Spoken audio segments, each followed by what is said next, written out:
Bismillahirrahmanirrahim. Assalamualaikum warahmatullahi wabarakatuh. Alhamdulillahirabbil alamin wassalatu wassalamu ala asyrafil anbiya'i wal mursalin nabiyina wa habibina Muhammadin wa ala alihi washabihi ajmain wa man tabi'ahum bisanin ila yaumiddin amma ba'du. Nama saya Muhammad Farid Hedianto. Saya akan membahas tentang hukuman bagi pezina dan menuduh zina. Hukuman pezina. Pelaku zina ada yang berstatus telah menikah atau al-musan dan ada pula yang belum menikah al-bikr. Keduanya memiliki hukuman berbeda. Hukuman pezina di awal Islam berupa kurungan bagi yang telah menikah dan ucapan kasar dan penghinaan kepada pezina yang belum menikah al-bikr. Allah Azza wa Jalla berfirman. Allah berkalam pada Quran surat An-Nisa ayat 15 dan 16 yang berbunyi A'udzubillahi minasyaitonirrajim. Bismillahirrahmanirrahim.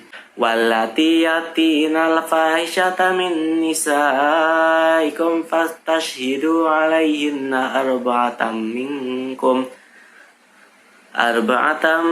minkum fa in syahidu fa amsikuhunna fil buyuti hatta yatawaffahunnal maut aw yaj'alallahu lahunna sabila walladhani ya'tiyaniha minkum fa'adhuhuma fa'in taba wa aslaha fa'aridu anhuma innallaha kana tawwabar rahima. Shadaqallahul azim. Yang artinya,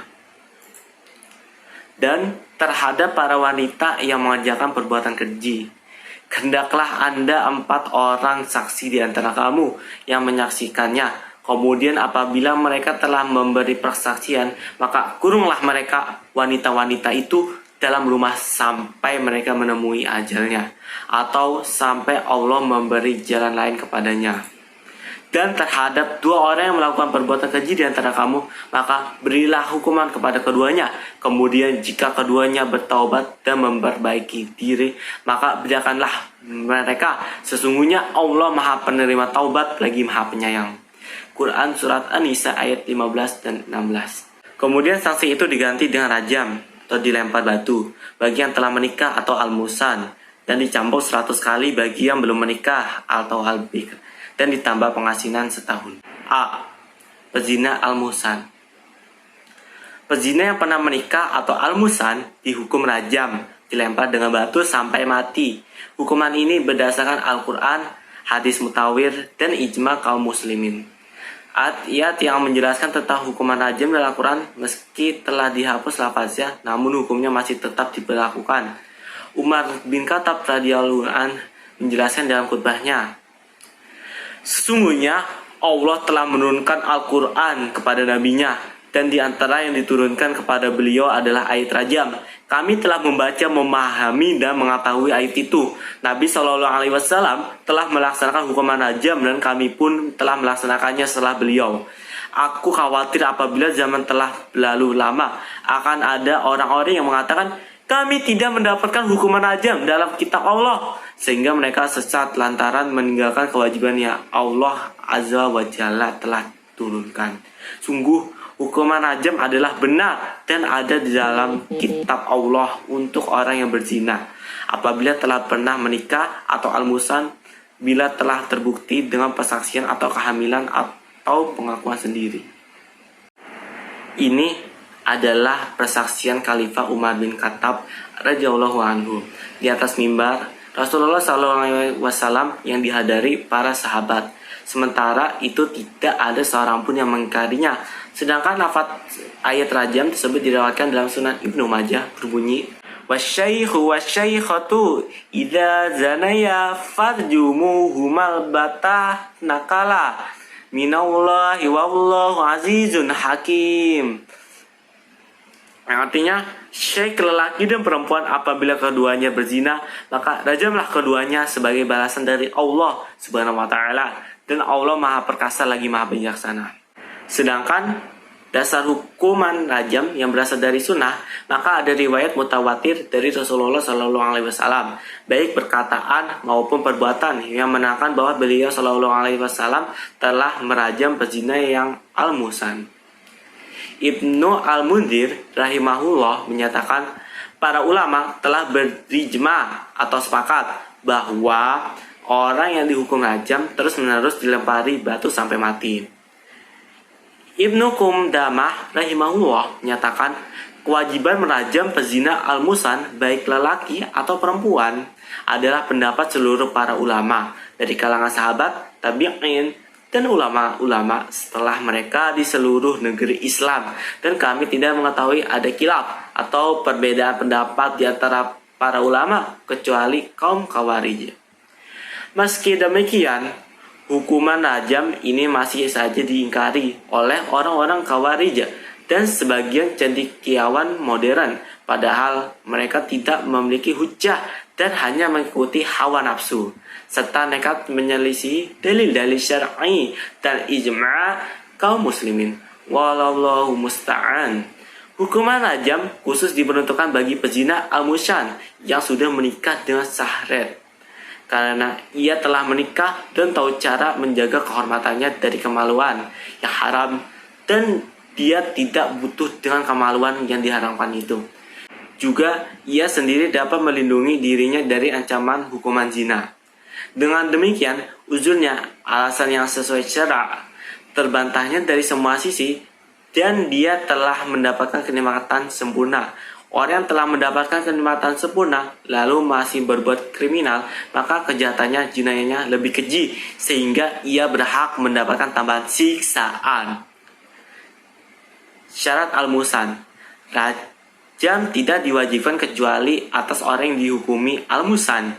Dari keterangan di atas dapat disimpulkan bahwa seseorang dihukumi sebagai al-musan apabila memenuhi kriteria sebagai berikut. Yang pertama, pernah melakukan ijma, hubungan seksual langsung di kemaluan. Dan demikian, orang yang telah melakukan akad pernikahan namun belum melakukan jima belum dianggap sebagai al-musan. Kedua, hubungan seksual jima tersebut dilakukan berdasarkan pernikahan sah atau kepemilikan budak, bukan hubungan di luar nikah. Ketiga, pernikahannya tersebut adalah pernikahan yang sah. Keempat, pelaku zina adalah orang yang balik dan berakal. Kelima, pelaku zina merdeka, bukan budak pilihan. Dengan demikian, seseorang dikatakan al-musan apabila kriteria di atas sudah terpenuhi. B. Pezina yang tidak al-musan. Pelaku perbuatan zina yang belum memenuhi kriteria al-musan, maka hukumnya adalah dicambuk sebanyak 100 kali. Ini adalah kesepakatan para ulama berdasarkan firman Allah Subhanahu wa taala yang berbunyi, A'udzubillahi minasyaitonirrajim. Bismillahirrahmanirrahim. Az-zaniyatu waz-zani fajlidu kulla wahidin minhuma mi'ata jaldati wa la ta'khudhukum bima ra'fatum fi dinillahi in kuntum tu'minuna billahi wal yawmil akhir wal yashhad 'adabahuma ta'ifatum minal mu'minin. Sadaqallahul azim. Yang artinya, perempuan yang berzina dan laki-laki yang berzina, maka deralah tiap-tiap seorang dari keduanya 100 dali dera.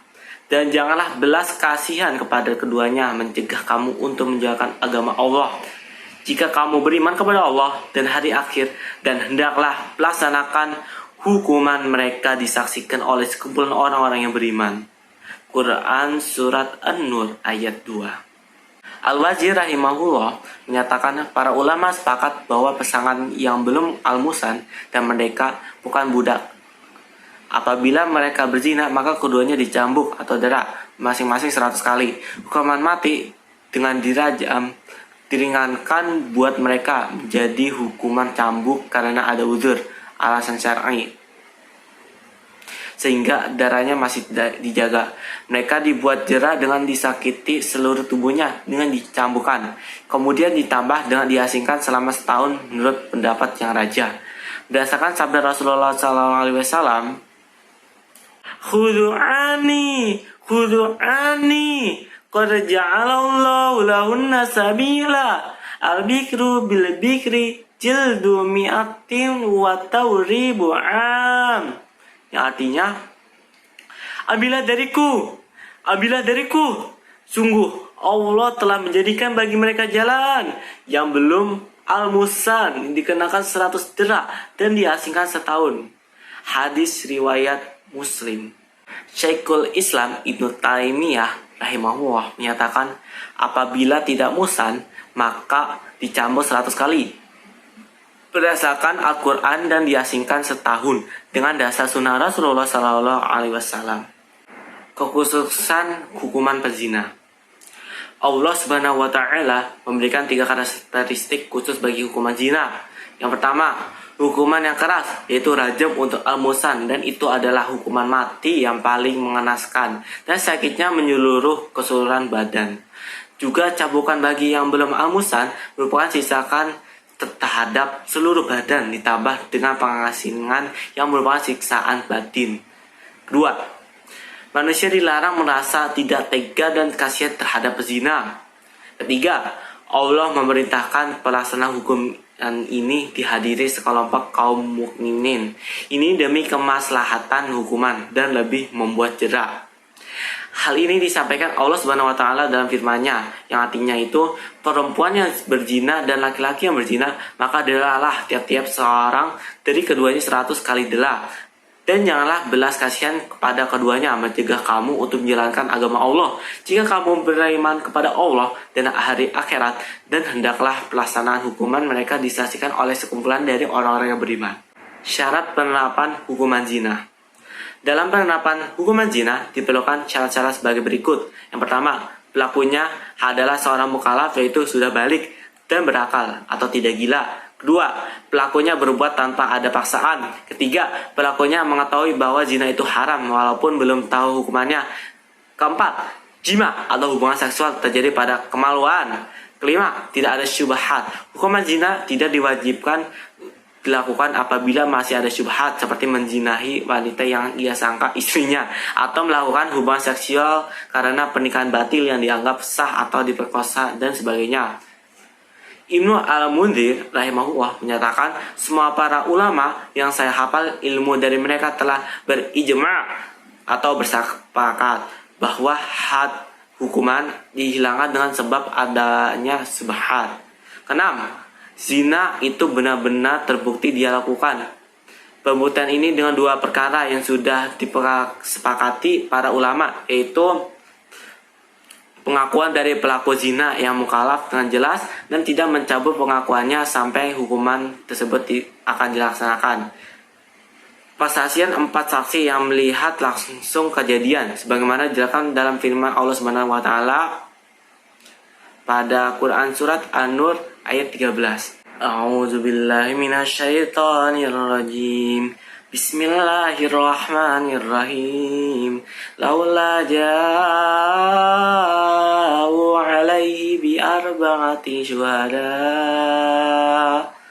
fa in lam yatu bisyuhada faulaika 'indallahi humul kadhibun. Shadaqallahul azim. Yang artinya, mengapa mereka yang menuduh itu tidak mendatangkan 4 orang saksi atas berita bohong itu? Oleh karena itu mereka tidak mendatangkan saksi maka mereka itulah pada sisi Allah orang-orang yang dusta. Quran surat An-Nur ayat 13. A'udzubillahi minasyaitonirrajim. Bismillahirrahmanirrahim. Walladzina yaramuna al-muhsanati thumma lam ya'tu bi arba'ati syuhada fajliduhum thamanina jaldatan wala taqabbalu lahum syahadatan abada wa ulaika humul fasiqun. Shadaqallahul azim. Yang artinya, dan orang-orang yang menuduh wanita-wanita yang baik-baik berbuat zina dan mereka tidak mendatangkan 4 orang saksi, maka jeralah mereka yang menuduh itu 80 kali darah, dan janganlah kamu terima kesaksian mereka buat selama-lamanya, dan mereka itulah orang-orang yang fasik. Quran Surat An-Nur ayat 4. Persaksian diberikan oleh para saksi ini akan diakui keabsahannya apabila telah terpenuhi syarat-syarat sebagai berikut. Pertama, mereka bersaksi pada satu majelis. Kedua, mereka bersaksi untuk satu kejadian perzinahan saja. Ketiga, menceritakan perzinahan itu dengan jelas dan tegas yang dapat menghilangkan kemungkinan lain atau menimbulkan penafsiran lain, berarti hanya melakukan hal-hal di luar jima'. Keempat, para saksi adalah lelaki yang adil. Dan yang terakhir, tidak ada yang menghalangi penglihatan mereka seperti buta atau lainnya. Apabila syarat-syarat ini tidak sempurna, maka para saksi dihukum dengan hukuman penuduh zina. Allah Subhanahu wa taala berfirman yang berbunyi pada surat An-Nur ayat 4, dan orang-orang yang menuduh wanita-wanita yang baik-baik berbuat zina dan mereka tidak mendatangkan 4 orang saksi, maka adalah mereka yang menuduh itu 80 kali darah, dan janganlah kamu terima kesaksian mereka buat selama-lamanya, dan mereka itulah orang-orang yang fasik. Penetapan terjadinya perbuatan zina dan pemutusan saksi dengan berdasarkan persaksian dan pengakuan si pelaku yang disebutkan di atas telah disepakati oleh para ulama. Dan para ulama masih berselisih pendapat tentang hamil di luar nikah. Bisakah hal ini dijadikan sebagai dasar untuk mengatakan bahwa telah terjadi perbuatan zina, atau orang ini telah melakukan perbuatan zina sehingga berhak mendapatkan sanksi? Para ulama berselisih menjadi 2 pendapat. Pertama, pendapat jumhur yaitu mazhab Hanafiyah, Syafi'iyah, dan Hanabiliyah atau menyatakan bahwa hukuman pezina tidak ditegakkan atau dilaksanakan kecuali dengan pengakuan dan persaksian saja. Kedua, pendapat mazhab Malikiyah menyatakan hukuman pezina dapat ditegakkan dengan indikasi kehamilan. Yang rajih dari 2 pendapat di atas adalah pendapat mazhab Malikiyah sebagaimana dirajihkan Syekhul Islam Ibnu Taimiyah rahimahullah. Beliau rahimahullah menyatakan bahwa seorang wanita dihukum dengan hukuman zina apabila ketahuan hamil dalam keadaan tidak memiliki suami, tidak memiliki tuan jika ia seorang budak, serta tidak mengklaim adanya syubhat dalam kehamilannya. Beliau rahimahullah pun menyatakan inilah yang diriwayatkan dari para khulafa rasyidin dan ia lebih pas dengan pokok kaidah syariat. Beliau rahimahullah dan juga mazhab Malikiyah adalah pernyataan Umar bin Khattab radhiyallahu anhu dalam khutbahnya. Sungguh rajam adalah benar dan ada dalam kitab Allah atas orang yang berzina apabila telah pernah menikah atau al-muhsan bila tegak padanya persaksian atau kehamilan atau pengakuan sendiri. Jelaslah dari pernyataan Umar bin Al-Khattab radhiyallahu anhu di atas bahwa beliau menjadikan kehamilan sebagai indikasi perzinahan dan tidak ada seorang sahabat pun waktu itu yang mengingkarinya. Al-Hafiz Ibnu Hajar rahimahullah mengomentari riwayat Umar radhiyallahu anhu di atas dan dengan menyatakan dalam pernyataan Umar di atas ada pernyataan bahwa wanita apabila didapati dalam keadaan hamil tanpa suami dan juga tidak memiliki tuan maka wajib ditegakkan pada zinnya hukuman zina kecuali bila dipastikan adanya keterangan lain tentang kehamilannya atau akibat diperkosa. Demikian mudah-mudahan bermanfaat. Kurang lebihnya mohon maaf. Wassalamualaikum warahmatullahi wabarakatuh.